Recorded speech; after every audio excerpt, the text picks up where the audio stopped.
Assalamu alaikum, ina ma bota son kallon fasahohin Indiya Hausa wato fina-finai na Indiya masu zafi. To wannan bidiyon naka ne guys, kar ku manta ku mana subscribe sannan ku mana liking da sharing wa ƴan uwa domin zai amfani mutane da dama. To guys, to fa dama ta samu. Ina da suke nisa sosai to wannan bidiyon ta kuce.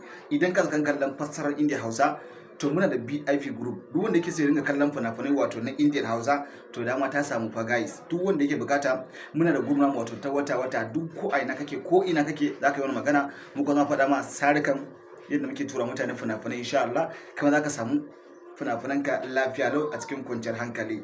Guys, mutanen mu ƴan amana, Allah ya bar mu tare. Guys, kar ku manta zan aje muku number nan duk wanda yake bukata sai mun magana domin ya ringa kallon fina-finan mu ta fasarar Indiya Hausa. Ni dan download ne guys.